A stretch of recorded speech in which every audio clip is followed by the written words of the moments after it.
So it's 480 BC. The Persians have broken through at Thermopylae Pass.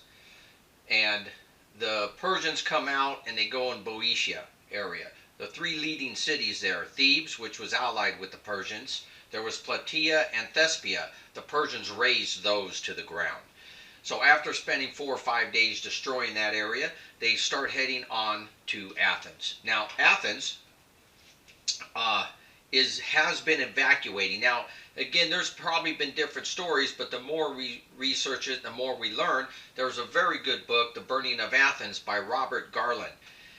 And he goes into great detail of the mindset of King Xerxes, his logistics, how he organized his army, how he prepared this invasion, and then a lot about the Athenians, what they had to go through as the Persians are coming, how they lived, and how they evacuated. Now, he believes that there ain't no way, once the Persians broke through Thermopylae, that the Athenians started evacuating for, 2 weeks and got everybody off. So he believes once Xerxes had started the invasion and the army was crossing the Hellespont in the beginning of the campaign season, that is when the evacuation was starting. Now, the Athenians, they really didn't want to leave. Think about it. It's your home. The Persians are coming. They don't want to leave their ancestral homes, their ancestral burial grounds, the stone buildings they lived in, and go live on straw huts on these islands out in the Gulf. They didn't want to do that, but a lot, some did, some didn't. So the evacuation was going on for a while. Now, once Thermopylae happens, though, there's a second evacuation he talks about, an emergency evacuation. And so Themistocles is really trying to persuade the Athenians to get out, leave Athens, get over to Salamis. And grudgingly they do, but still some stay. So there's people in Athens, they're hoping they're spared, and there are some holdouts up at the Acropolis. So this shot right here is at the Areopagus Hill. It's Mars Hills, and I'm shooting down. You can see the nice sunrise going on, and the Persians, imagine the Persians back in the hills there, between the hills, and they're coming through. The sunrise is coming. The reflections shining off their weapons and armor, and the sound of all these men marching like a drum beat. It must have been a daunting sight and terrifying. And the Athenians are sitting here hoping they can hide or be spared. Now, Herodotus, Diodorus, Plutarch, they like to put, Xerxes and the Persians in this barbaric type of light that I mentioned earlier, but they weren't like that. Xerxes came through and he didn't even burn most of the dwellings here. Now, this is a shot. Let me show you this shot real quick, just to give you a look at Athens. This is on top of the Acropolis. It's a fortified position in the corner here. Now, we'll go to the next shot. The next shot, I'm at the corner, and I'm looking down at the dwellings. Now, of course, there's a lot more dwellings today than there were back then, but you can just imagine the dwellings down there. And Xerxes is approaching, and I'm sure there's pillaging, raping, murder going on, but for the most part, most of the citizens are probably hiding and staying in their houses. And the Persians are coming to the most important sections of Athens. So in this shot, you can see right down here, there's an ancient building right here you can still see. There's some ruins right here. So this is the Agora system, or area, and it's the business section of the Athenians, where they do a lot of trade, exchange money, and government areas, tax collector, stuff like that. So Xerxes does burn that area. So he burns this down. Now, here's a picture of the Acropolis. He starts heading toward it. Okay, this is what it looks like. The Persians are going to go up there, and they're going to overwhelm the Athenian defenders there, because they're just basically militia. The main army has been evacuated and is over at Salamis Island. So Xerxes overwhelms it real quick. Now, there's a couple shots here I want to show you. The Irktheon right here. This building, the one you're looking at, was built about 427 to 407 BC. The original one was burnt by Xerxes, but this is what it looked like. These columns are still the old original building, so it's still very old, but Xerxes burns the original down. Now this was a sacred building to the Greeks. They believed an image of Athena, Apollos, came down and dwelled in this building. They believe the Poseidon, they kept his trident in there, so it was a very sacred building. But over the years, you have the French turned it into a palace, the Byzantines had turned it into a church, the Roman general Sulla had burned it. You know, a lot of wars and a lot of armies, the Nazis came up here, have been up in this Acropolis, but that is still part of the old section of the building. Now, this building right here is the biggest building on top of the Acropolis. It's the Parthenon. This was the temple dedicated to the goddess Athena.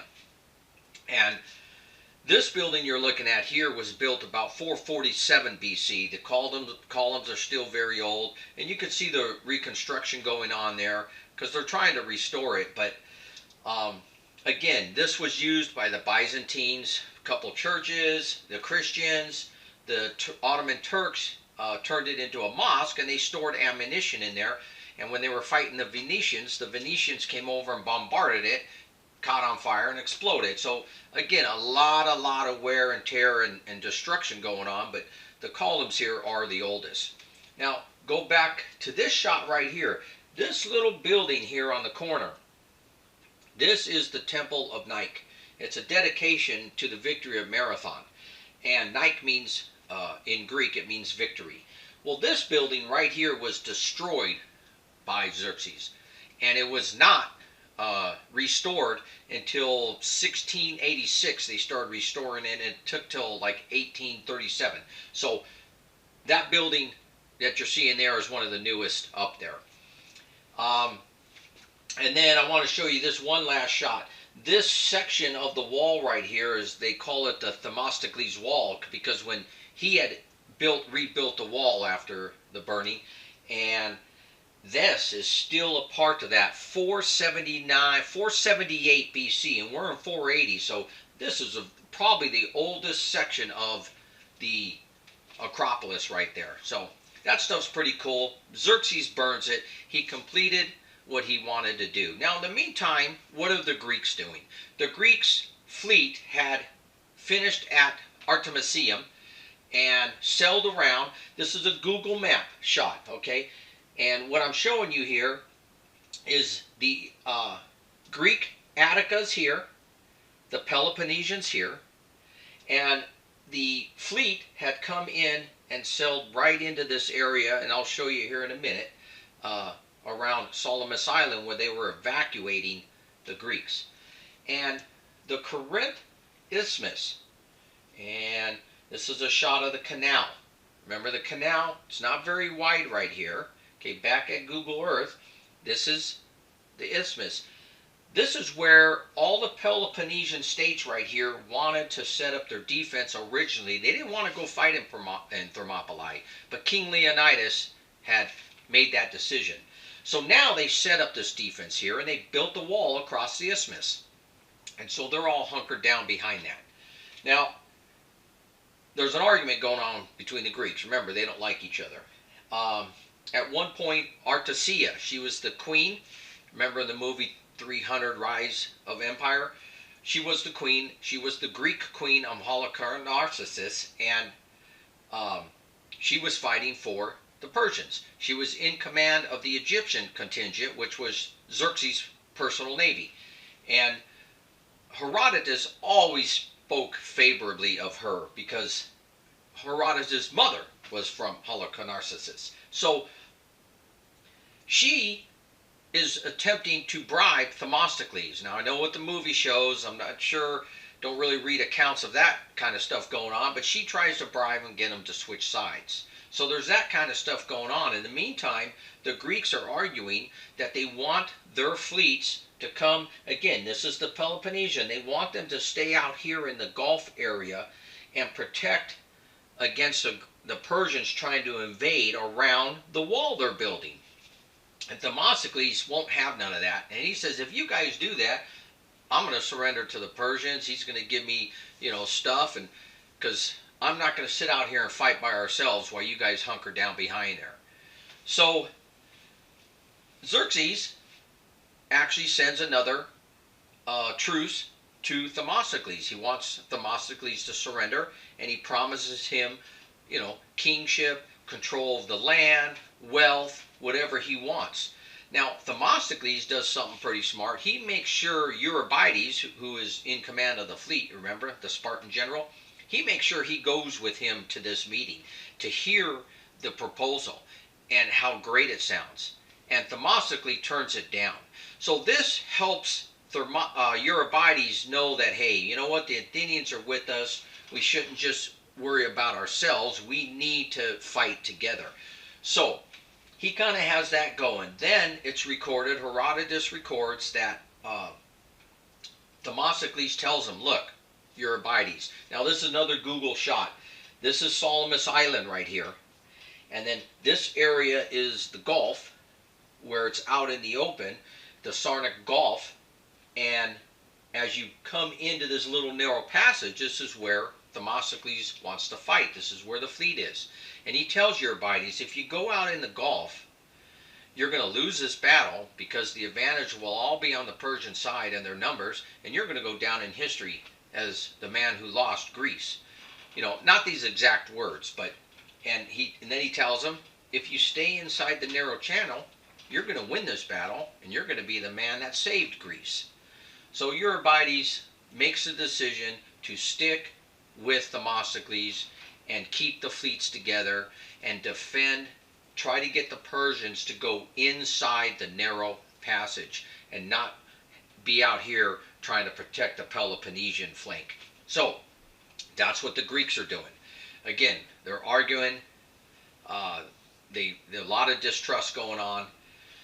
So back to Xerxes. Now, this shot right here is the monument of where the battle was watched by Xerxes. Now, Xerxes is probably back up on the hill a ways, but the whole army is sitting down here getting ready to watch this battle. Xerxes has a decision to make. What should he do? Now, Artesia, again, Herodotus speaks favorably of her. She tells him to don't go in the narrow passage and fight. Wait them out, starve them. It's a good idea. But let's look at what Xerxes is thinking. Xerxes going, the campaign season's about over. Remember, it was end of August when they got through with Thermopylae. They razed 2 cities to the ground. They burnt Athens, and now it's probably mid-September. The campaign season went from April to September. His position will become more precarious as time goes on. There's a couple things he has to consider. One, the soldiers were probably promised it would be 1 campaign season. 2, in the winter hits, if soldiers are starving and they're freezing to death, the army could become a huge problem and mutiny. So he has that to worry about. He has to keep all the nations together that he has gathered for this war. So it ain't like he has a bunch of time on his hand. So he makes the decision. I'm sure, his male kingship pride comes in that, look, we ain't got time to wait. The men ain't going to sit around and wait here, wonder what the heck we're doing. We just need to go in there and destroy the Greek fleet. And he makes that decision. Again, I think it's a great decision. I think a lot of other kings would have made the same decision. He has all the advantage. The Persian morale is high. Let's finish this off and be done with it. So, the Persians now, as you're looking at this monument here and the water, you can see the water behind it. I go behind it. This is this shot now. Now, what I'm looking at here is there's this little island. It's from the coast where I'm standing to this little island. That's how narrow this is. Now look at this Google shot. Okay, this right here is the dock. Of course the dock wasn't there back then, but this is where the monument is where I'm standing. You guys are going to be hard pressed to go to Google and find this monument, but You can find it, but I don't think a lot of people really know about this. But this is where it is, and this island right here is the one I'm talking about that I took a picture of. So let's go back to the picture I shot. Here it is again. There's the island. There's the narrow strait. Now I'm just trying to show you a comparison here because I think it's pretty cool how we have right here where this decisive battle was fought. Now this shot here, I'm looking inland to go around the island of Salamis, and you can see how narrow it is right there. Very narrow. Okay, now let's go back to a Google shot map. Here's a Google shot, and you can see there's the island, and this is the passage I'm talking about, and you go around this way to get out. So this is what we're looking at here. Now let's go to this Google shot. You see this Google shot? These are the peninsulas sticking out right here, right? It's sticking out, and I'm here at this spot right here, or this is where Xerxes would be watching this battle. This is where that monument is. And if you look at my shot, look, see my shot, I'm shooting down now, and you can see this is the inland sticking out. So this is all where this battle is going to take place right here. So let's go back to the Google shot. Okay, here's Salamina Island, and here's the Gulf. The Persians are hanging out right here in this side. So Themistocles, he knows he's got them on the hook. He knows they want to have a battle, but now he wants to draw them into the narrow strait. So he sends spies to Xerxes. He says, hey, Xerxes, Themistocles wants to change his mind. He decides that he's going to leave the Greek contingent because they're arguing. He can't trust anybody. I'm going to come to your side. And just to let you know that at nighttime here, the Greek fleet is going to try to escape around the other side back of the island. So Xerxes, he buys the ruse. Now this could be his biggest mistake, and probably his only mistake. But he wanted so bad to break up the Greek forces and alliance. He probably feels he has Themistocles close. He probably feels that the Greek alliance is fragile. He wants to believe it, and guess what? He believes it. So the Greek ships, okay, here's a shot. They're getting ready to fight. The Greek ships are about 366. They lost, 80 at Artemisium, and they got reinforced, so they're about 366. The Persians, remember, they were about 750, but they probably lost 150 ships. So they're over here, they're thinking with 600 ships, but they sent 100 of them around this side to block the back so the Greeks don't escape. So now they're about 500. So it's 366 to 500 ships. So it is a lot closer battle than it was at the Artemisium battle. So anyways, Themistocles does the last thing, and he draws the Persians into the narrow strait. Now remember, Xerxes is watching. The entire Persian army is watching. The battle's getting ready to start. The entire Persian army is on the coast right here watching. Right where this monument is right here. They're sitting here. Xerxes is back a ways. The entire Persian army is watching. Almost the entire Persian, because Xerxes does a smart thing too. He sends part of his army. Let's look at this shot. Here's Attica, Athens. Here's where he's watching.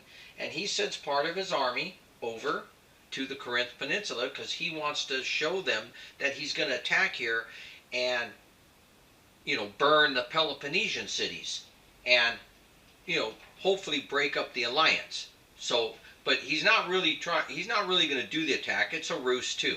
But the Greeks don't fall for it. So the rest of the army's watching the battle. Now, over at Salaminia, okay, let's look at this Google shot. You see the island here. The Athenians are watching this entire battle. So they're fearful. I mean, they're terrified because if they lose, man, they're going to be slaves the rest of their life. The Persians are having a barbecue. They're having the greatest day of their life. They're partying it up. Xerxes is there. They're having a good time, and they're going to watch this massive naval battle and watch the Persians destroy the Greek fleet. But the Athenians are terrified. So it's like a Super Bowl game here. It's thousands and thousands of people watching this battle. So as Themistocles now, he wants to draw in the Persians closer. So he backs up right in here, and he backs up. Now, in ancient days, when you drew up your battle lines, the honor in the battle would be on the right side. And usually on land, the Spartans always went to the right side. Well, on sea, the Athenians were on the right, so they were on this side. The Spartans were on the left, and the rest of the Greeks were in the center. Except for the Corinthian contingent, they left them in the back to protect the rear in case the the Persians came around the other side, so they had them watching the rear. Now, just a side note to show you how distrusting things were, the Corinthians battled very bravely in this. And it's noted by the Greeks how well they done and their heroics. But years after this, there's a Corinthian war, and the Athenians and the Corinthians were at war, and the Athenians scratched all their names from this battle and actually wrote that they were cowards, and they ran. Instead of, they were back there protecting the rear, they tried to run, which is not true. And then later on, they actually restored the Corinthians to their glory. So this is, a lot of writing you got to watch out for. So Themistocles suckers them in, pulls them back, and backs up. Now, as he does that, this area right here, this is a picture of Google Map. This area right here is Amaleki Bay, and there was about 30 Greek ships back in here, hiding to wait to cut off the Persians. So, as they come in, the Athenians pack up, and the clash is going to take place right there. Now, the ships just rammed each other. There was no maneuvering, no playing around. They just went at each other. The ships were so close it was like a platform. Here was the crux of the battle. Themistocles knew he couldn't maneuver in this. It'll be so narrow. So he stacked all his ships with the Greek hoplites. So that's heavy infantry on here. The Persians didn't do that. They still had their lightly armored marines, archers, that kind of stuff. I know that movie shows that the immortals were fighting out there, but they weren't. It was still the marines. So once the ships clashed and came together and platforms, the hoplites would jump to the other ship and easily defeat the lightly armored infantry and take over the ship. And so this was what was happening here, on and on and on down the road. Now, there was one account I read that the Greeks rammed the ship, jumped on board to take it over, but the Persian ship was actually the Ionian Greeks, their allies, and the Ionian Greeks actually defeated the hoplites and took their ship. But other than that, it really didn't happen that much. The hoplites would win these battles. So, and as the Greek hoplites are jumping from ship to ship, Themistocles just keeps going through the Persian fleets and just trying to run through each ship that he can. Now, the Persians realize that this ain't going very well for them, and they have to back up and get more space. So they start to pull back. Artemisia, actually, who Xerxes commented that she was the only real man fighting in her army, who was doing, pretty crazy stuff, she turns around to move out, and she gets chased by the Aegean Greek ships, and she rams right through a Phoenician ship. And so the Greeks thought that she was changing sides, and they let her go. So she got out.